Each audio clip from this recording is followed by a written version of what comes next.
So President Trump says fresh talks are underway between the U.S. and Iran. This as the Israel-Lebanon ceasefire is actually holding. It's on day 2 now, with Trump teasing a possible summit between the two leaders of those countries at the White House very soon.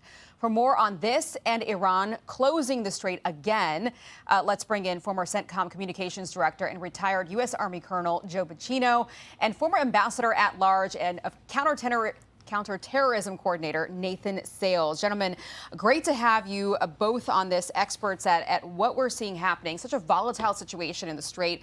I think a lot of us are in shock right now that Iran went back on its word, but maybe you're not, Colonel. I'm not. Iran believes it has leverage. Iran believes it's won the first phase of the war. They've won by not losing.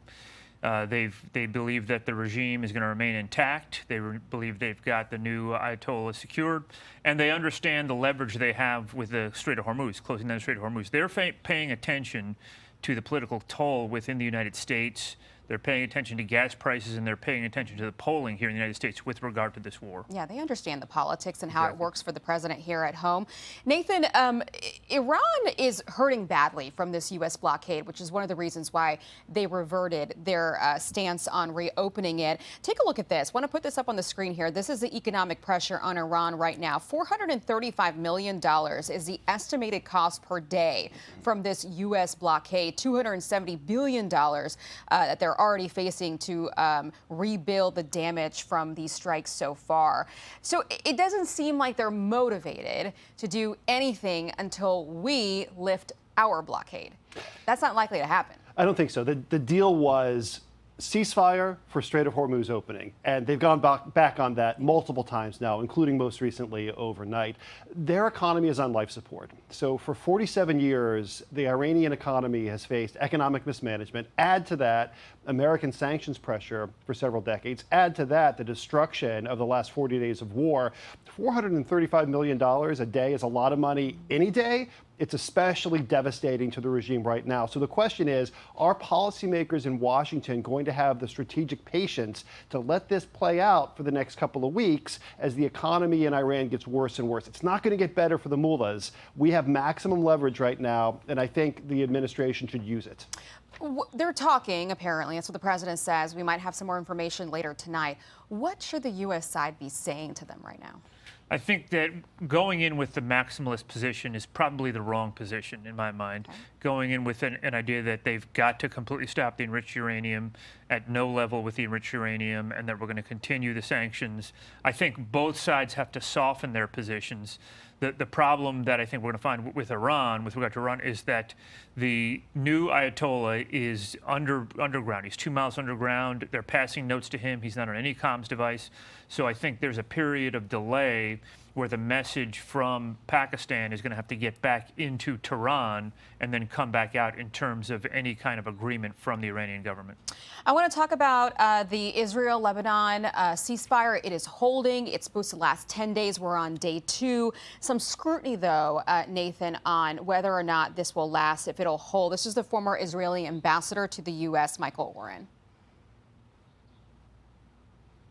To a different reality this morning. And it's not one that Israelis are necessarily comfortable with. Hezbollah is basically a proxy of Iran and has been shelling northern communities. About 6,000 rockets fired at the Galilee over the last 6 weeks. And all that population has been under fire. You'd think that population would want a ceasefire, but no, they don't want a ceasefire. They'd like to see Hezbollah beaten finally, because every couple of years they have to face that same type of barrages over and over and over again. They want it finished.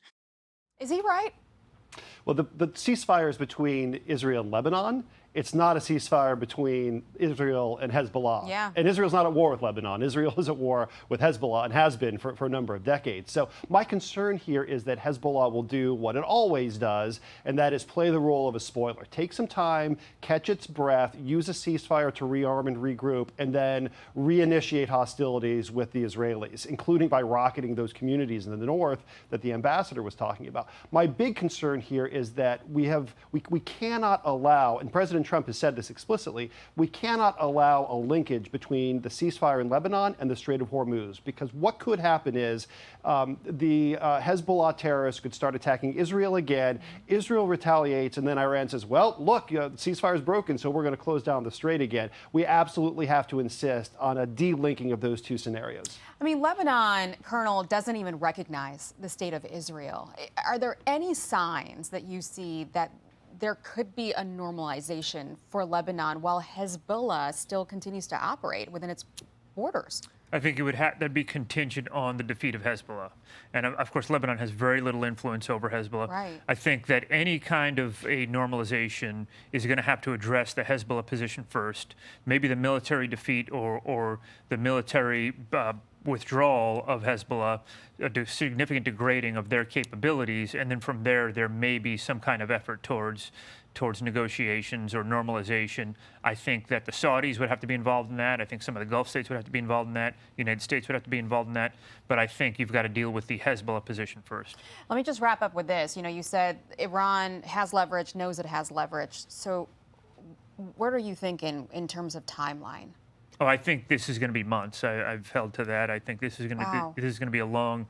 I think that you will not see the Strait of Hormuz go back to the open waterway that it was before this started for a long time. Maybe not even this calendar year. I think Iran understands the pressure. There's multiple pressures compounding here on both sides. That's going to scare the markets. Nathan, what's your take? I'm going to try and reassure the markets. Okay. I think we have maximum leverage over the Iranian economy right now. They are facing economic pain, the likes of which they have never seen before. And I think with the on-again, off-again, on-again, off-again nature of their opening up the strait, that is just going to reinforce here in Washington the need to finish the job, squeeze the economy, get the best possible deal.